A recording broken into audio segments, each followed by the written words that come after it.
പരിവാർ ഇന്ന് തിയേറ്ററിൽ റിലീസായ മലയാള സിനിമയാണ്. ഇതിൻ്റെ ട്രെയിലർ കാണുന്നവർക്കറിയാം, ഈ വർഷം തന്നെ പുറത്തിറങ്ങിയ നാരായണീൻ്റെ മൂന്നാൺമക്കളുമായിട്ട് നല്ല സിമിലാരിറ്റി ഉണ്ടായിരുന്നു. പക്ഷേ എനിക്കത് പേഴ്സണലി വർക്കായതല്ല. ഭയങ്കര ലാഗ് അടിച്ച് ഇതേ കണ്ടൻറ്റ് പല സിനിമകളിൽ കണ്ട് അങ്ങനത്തെ ഒരു പരിപാടിയായിരുന്നു. പക്ഷേ ഇതിൻ്റെ ട്രെയിലറിൽ അതിൻ്റെ ഒരു പ്രത്യേകത എന്താണെന്ന് വെച്ചാൽ അതിനെ ആ ഒരു വിഷയത്തെ, ഒരു സീരിയസ് വിഷയത്തെ ഭയങ്കര കോമഡി ആയിട്ടാണ്, പക്ക ഡാർക്ക് ഹ്യൂമർ സറ്റയർ പരിപാടിയാണ് അവർ പിടിച്ചിട്ടുള്ളത്. പിന്നെ ഇതിൻ്റെ കാസ്റ്റിംഗ് എല്ലാവരും എനിക്ക് ഇഷ്ടമുള്ളവരാണ്. ജഗദീഷ്, ഇന്ദ്രൻസ്, പ്രശാന്ത് അലക്സാണ്ടർ, ഇവർ മൂന്നുപേരുമാണ്. അതിൽ അമ്മയാണ് മരിക്കാൻ കിടക്കുന്നതെങ്കിൽ ഇതിൽ ഇവരുടെ അച്ഛനാണ് മരിക്കാൻ കിടക്കുന്നത്. അപ്പോൾ അദ്ദേഹത്തിൻ്റെ മക്കളായിട്ട് ഇവർ മൂന്നുപേരും, പിന്നെ ഒരു പുതുമുഖ ഒരു നടനും ഉണ്ട്, എനിക്ക് അദ്ദേഹത്തിൻ്റെ പേരറിയത്തില്ല. ഇവർ മൂന്നുപേരും എനിക്ക് ഭയങ്കര ഇഷ്ടപ്പെട്ടവരാണ്. മൂന്നുപേരും തകർത്തിട്ടുണ്ട്. എസ്പെഷ്യലി ജഗദീഷ് കിടിലം പെർഫോമൻസ് ആണ്. ഈ സിനിമ പറ്റി പറയാനാണെങ്കിൽ ഫസ്റ്റ് ഹാഫ് നന്നായിട്ട് എൻജോയ് ചെയ്താണ് കണ്ടത്. പൊട്ടിച്ചിരിക്കാനുള്ളതൊന്നും അല്ലെങ്കിൽ പോലും ചെറിയ ചെറിയ ചിരികളൊക്കെ ആയിട്ട് നമുക്ക് ഇൻ്റർവ്യൂവിൽ വരെ കണ്ടിരിക്കുക. പിന്നെ സിമിലാരിറ്റി എന്ന് വെച്ചാൽ ഈവൻ ലൊക്കേഷൻ വരെ ചില സീൻ ഇവർ വെള്ളം അടിക്കുന്ന സീനൊക്കെ ഉണ്ട്. അതിൽ വെള്ളം അടിക്കുന്ന സ്ഥലം, കിണർ, ബാക്കിലെ ഭിത്തിയുടെ കളറ് വരെ വൈമാണ് നാരായണൻ്റെ മൂന്നാൺമക്കളുടെ ഇതും സിറ്റുവേഷനും.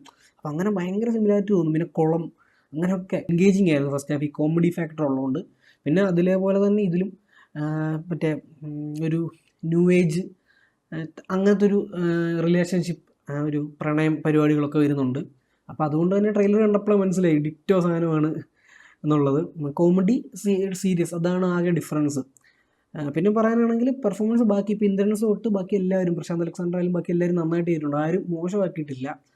ഒരാൾ പോലും ഇങ്ങനെ മോശമായിട്ട് ചെയ്തിട്ടില്ല. ഒരു മീറ്റർ പിടിച്ചതിനാണ്. കാരണം ഇതിലൊരു ഓവർ ദ ടോപ്പ് പരിപാടി ഉണ്ട്, എസ്പെഷ്യലി സെക്കൻഡ് ഹാഫിലൊക്കെ. അപ്പം അതിനെപ്പറ്റി പറയാം. പക്ഷേ ആ പെർഫോമൻസ് ഇവരാരും അങ്ങനെ വൃത്തികേടാക്കിയിട്ടില്ല. പിന്നെ സിനിമയുടെ പ്രശ്നം എന്ന് വെച്ചാൽ നമ്മൾ ഫസ്റ്റ് ഹാഫ് എൻഗേജിങ് ആയിട്ടാണ് കണ്ടത്. പക്ഷേ സെക്കൻഡ് ഹാഫ് അസഹനീയമായിരുന്നു. ലാഗ് എന്ന് വെച്ചാൽ ഒടുക്കത്തെ ലാഗ്. ആകെ 2 മണിക്കൂർ താഴെയുള്ളൂ. പക്ഷേ ഒരു 3 മണിക്കൂർ സിനിമ കണ്ട ഫീലാണ്. ഫസ്റ്റ് ഹാഫ് 1 മണിക്കൂർ, സെക്കൻഡ് ഹാഫ് 2 മണിക്കൂറും കണ്ട ഫീലാണ്. പിന്നെ അവസാനം ആകുമ്പോൾ ഒരു ചെറിയ ട്വിസ്റ്റൊക്കെ ഉണ്ട്. അതൊക്കെ നമുക്ക് സെക്കൻഡ് ഹാഫ് തുടങ്ങുമ്പോൾ തന്നെ നമ്മൾ ഊഹിക്കുന്ന സാധനം.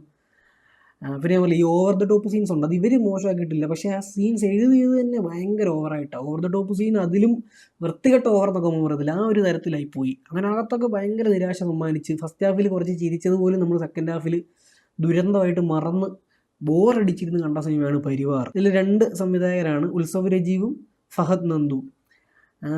ഫസ്റ്റ് ഡയറക്ടോറിയൽ വെഞ്ചറാണെന്നാണ് തോന്നുന്നത്, എനിക്ക് വേറെ അറിയില്ല, ഇന്നുണ്ടെങ്കിൽ ക്ഷമിക്കുക. കുഴപ്പമില്ലായിരുന്നു, ടെക്നിക്കലി കൊള്ളാം. പാട്ടുകളായാലും ഈ 2 മൂഡ് വരുന്നുണ്ട്. അങ്ങനെ ഡ്രാമയും ഈ സറ്റയറുമായി ഡ്രാമയാവുന്നുണ്ട്. അപ്പോൾ ഡ്രാമ മൂഡിൽ അങ്ങനത്തെ പാട്ടുകളൊക്കെ വരുന്നുണ്ട്. പാട്ടുകളൊന്നും പുതുമ കാര്യങ്ങളൊന്നും അവകാശപ്പെടുന്നില്ല. പക്ഷേ ഇവരുടെ ഡയറക്ഷനിൽ ഇവർ ആ ഒരു വിഷൻ കൊണ്ടുവന്നിട്ട് ചെയ്തതൊക്കെ കൊള്ളായിരുന്നു. പക്ഷേ സ്ക്രിപ്റ്റ് ഭയങ്കര വീക്കായി. സെക്കൻഡ് ഹാഫ് ആയപ്പം അസഹനീയമായി മാറി, ബോറടിച്ച് ചത്തു. അപ്പോൾ ഈ സിനിമയ്ക്ക് എൻ്റെ റേറ്റിംഗ് 1.5 ഔട്ട് ഓഫ് 5 ആണ്.